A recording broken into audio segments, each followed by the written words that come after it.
Salut, c'est Rebecca. Comme tous les lundis, je vais répondre à vos questions, aux questions que j'ai reçues cette semaine, celles qui sont un petit peu plus vieilles aussi. Alors, je vais pas pouvoir tout passer en revue parce que j'ai énormément de questions. Je vais partir des plus vieilles. Et puis, pour ceux qui n'auront pas encore obtenu de réponse, surveillez les vidéos les lundis. C'est à ce moment-là que je vais répondre à vos questions. Ne vous inquiétez pas, j'ai pas oublié, j'ai tout noté dans un coin et je y répondrai. Avant de commencer, je vous rappelle que si vous n'avez pas téléchargé le best-of Devenir écrivain, vous pouvez le faire en cliquant sur le lien qui s'affiche dans la description de cette vidéo.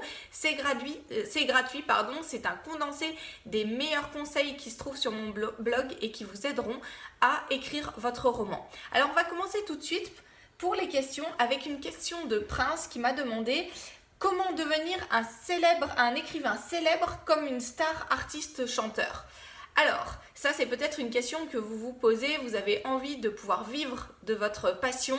Comment faire pour devenir un auteur célèbre? Alors, il n'y a pas de recette miracle malheureusement, mais en tout cas, il y a des points sur lesquels que vous pouvez travailler pour arriver à atteindre ce but-là. Déjà, vous fixez un objectif précis, savoir réellement ce que vous avez envie. Est-ce que c'est simplement de devenir célèbre et l'écriture, c'est simplement un moyen pour vous de devenir célèbre? C'est peut-être pas une des meilleures raisons pour y arriver. La première chose, c'est qu'il faut vraiment être passionné. Si vous n'êtes pas passionné par le travail d'écriture en lui-même, par tout le processus qui fait que vous allez écrire un livre et peut-être devenir célèbre au bout, parce que ce n'est pas garanti non plus, eh bien déjà vous partez sur de mauvaises bases. Soyez passionné et parlez dans vos livres de ce qui vous passionne. Soyez vous-même.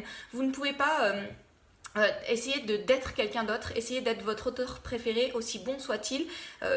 Vous pouvez puiser des éléments qui ont fait que cet auteur est devenu célèbre, mais vous ne pouvez pas le copier simplement parce que il faut que vous soyez vous-même dans vos écrits. C'est le meilleur moyen pour que vous arriviez à toucher vos lecteurs. Vous ne pouvez pas toucher vos lecteurs avec quelque chose qui ne vous appartient pas. Donc soyez vous-même dans vos écrits, soyez passionné par tout le processus, tout le travail d'écriture, parce que c'est quelque chose qui est long.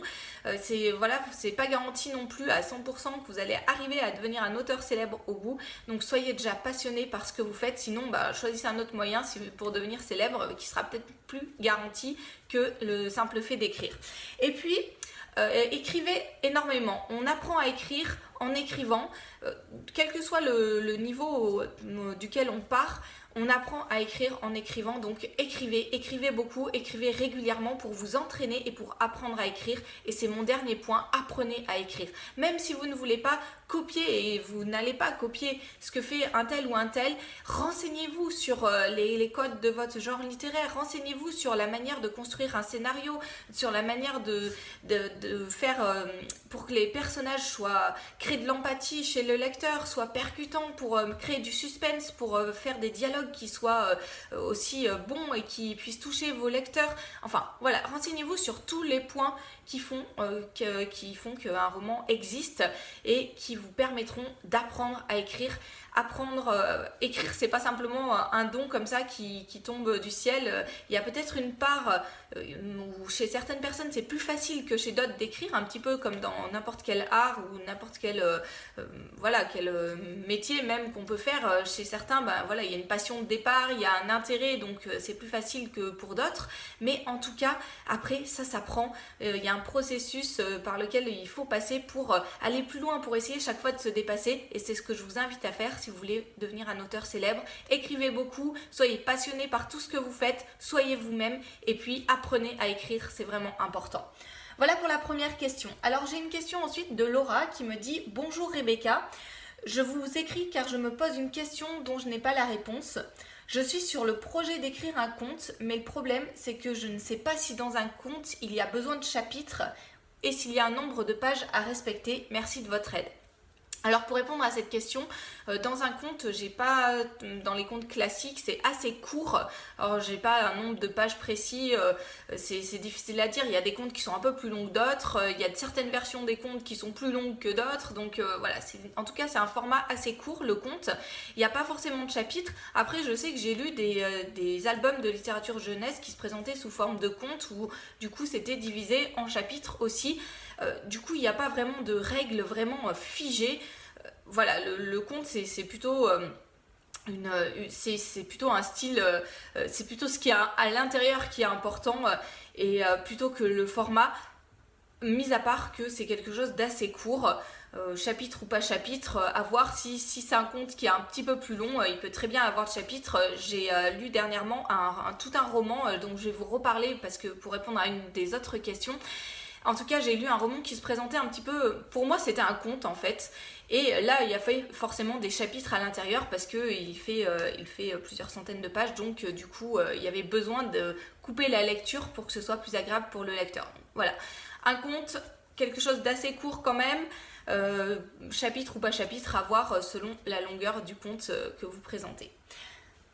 Ensuite, une question de Cameron qui me dit: Bonjour Rebecca, je voulais tout d'abord vous remercier pour vos précieux conseils qui m'aident chaque jour à avancer dans mon roman. Enfin, je vous écris, c'est parce que j'ai besoin d'un petit conseil, j'ai besoin d'introduire un flashback au cœur d'un des chapitres de mon roman. C'est sûrement une question un peu bête, mais comment introduire un retour en arrière en plein milieu d'un chapitre pour que ce soit clair pour le lecteur? Merci d'avance pour votre réponse, cordialement. Alors, il y a deux réponses que je peux faire par rapport à cette question. En fait, il faut surtout que, comme c'est dit dans la question, les choses soient claires pour le lecteur. Alors, il y a deux façons auxquelles je pense pour introduire ce flashback. Ça peut être soit simplement de couper visuellement en allant à la ligne, en mettant un espace visuellement, un espace blanc ou une petite étoile, enfin voilà, en mettant quelque chose de visuel qui permette au lecteur de voir qu'on passe dans un autre moment de l'histoire, et puis la façon dont c'est raconté ensuite montre que c'est un retour en arrière. Ça, c'est une première possibilité, un blanc ou une étoile, enfin quelque chose qui montre qu'il y a un espace entre le passage d'avant et puis celui avec le flashback, le retour en arrière. La deuxième façon de faire, ça va être simplement d'introduire ce passage-là en faisant du lien entre la scène qui a raconté avant et puis le retour en arrière. Par exemple, ce paysage lui faisait penser à un paysage qu'il a vu quelques années en arrière. Hop, on fait le lien et ensuite on raconte la scène du flashback. Voilà, quelque chose comme ça, où telle situation lui fait penser à quelque chose, tel objet même. Ça peut être simplement quelque chose pas grand chose, mais un objet qui lui rappelle cet objet qui était posé là, dans la scène que vous voulez raconter. Faire du lien pour amener le lecteur de façon un peu plus douce que le fait de sauter une ligne et de mettre un espace blanc, mais l'amener dans ce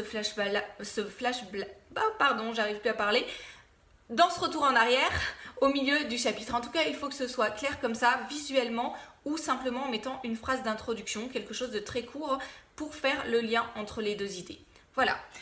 Alors, question suivante.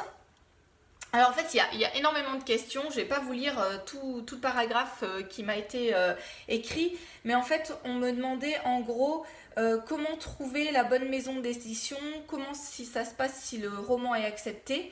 Ça, c'est une première partie des questions. Alors, la bonne maison d'édition, c'est compliqué à trouver. Posez-vous la question déjà de ce que vous voulez faire. Est-ce que vous voulez une maison d'édition à compte d'éditeur? Est-ce que vous avez la possibilité aussi d'avoir des maisons d'édition à compte d'auteur? Donc, c'est l'auteur qui paye pour son livre. Il y a plusieurs types de contrats. Il y a simplement des services d'accompagnement à l'édition aussi.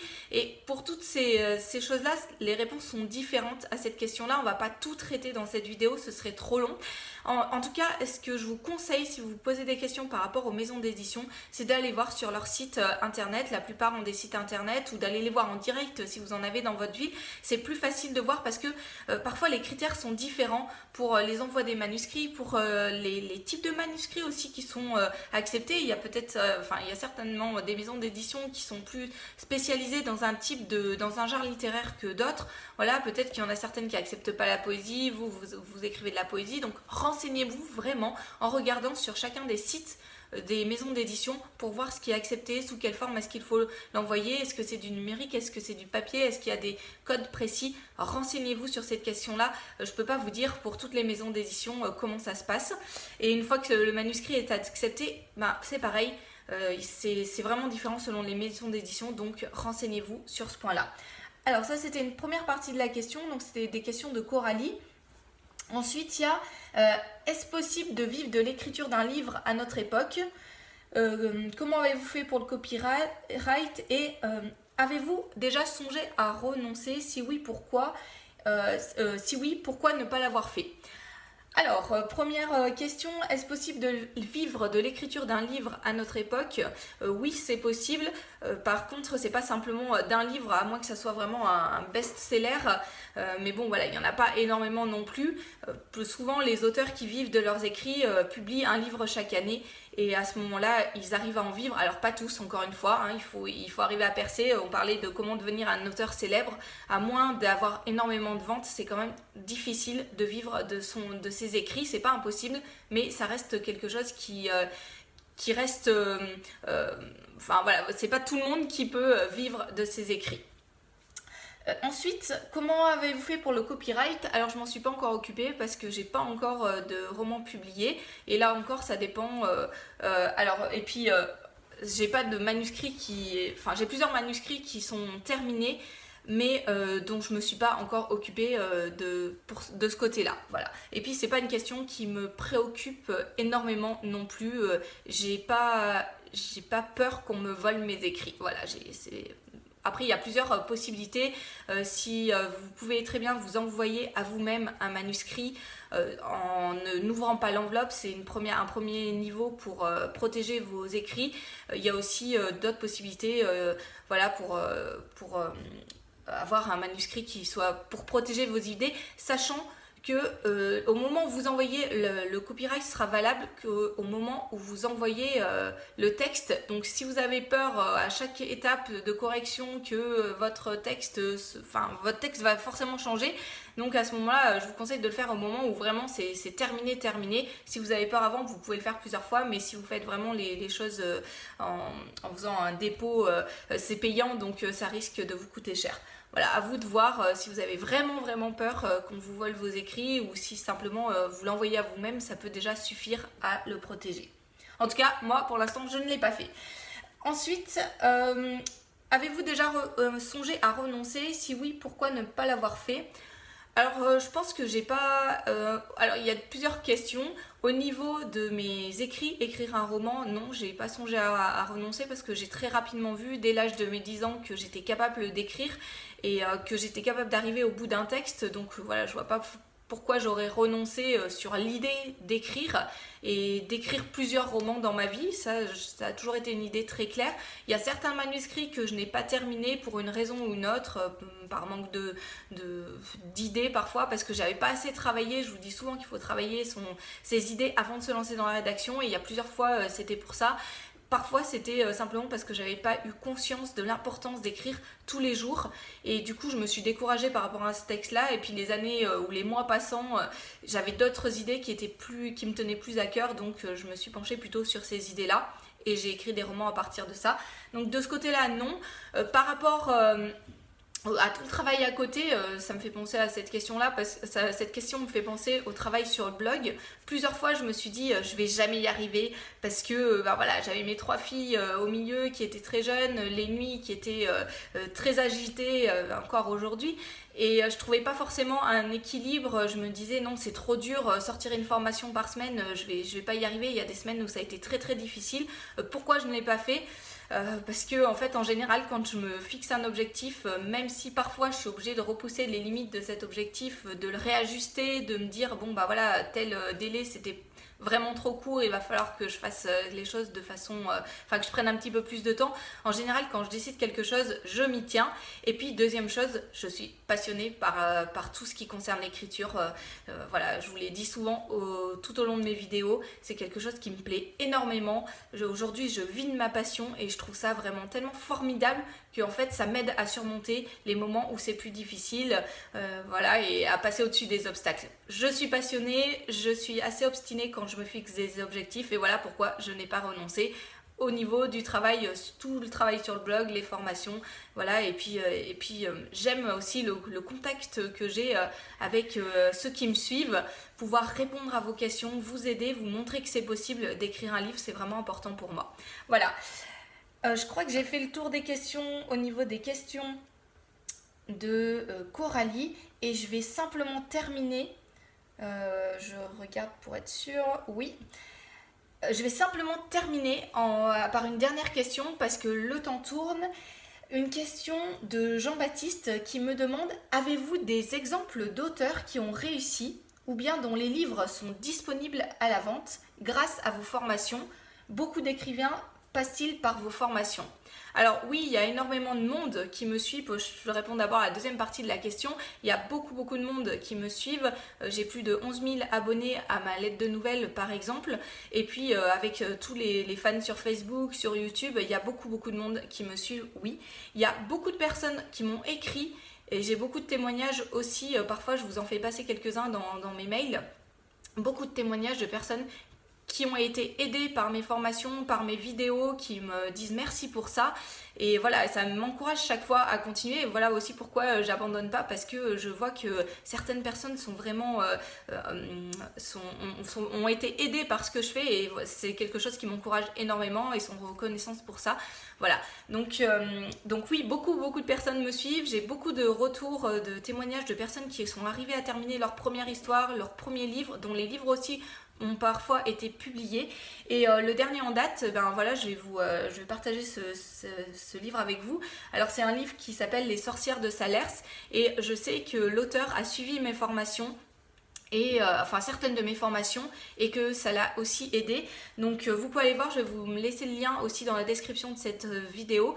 C'est ce livre dont je vous parlais qui pour moi c'est une sorte de conte, et j'ai beaucoup apprécié, je l'ai lu et je l'ai beaucoup apprécié. Donc vous pouvez aller le voir.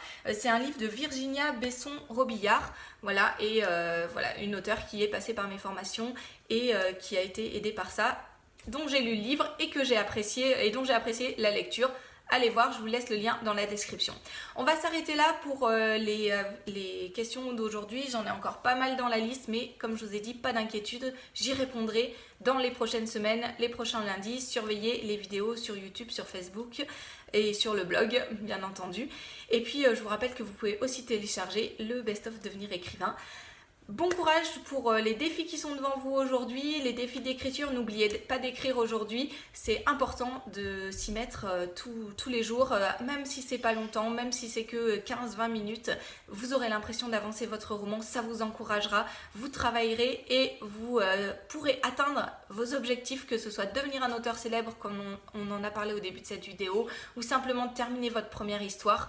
Il n'y a pas un objectif qui soit plus noble qu'un autre. L'important c'est que vous ayez ça à cœur, que vous ayez envie d'aller jusqu'au bout et que vous travaillez dans ce sens pour aller jusqu'au bout. Moi-même, je vais tout de suite me mettre à la correction de mon roman pour que ça avance, pour que je puisse bientôt vous le présenter. J'ai vraiment à cœur de vous le présenter bientôt.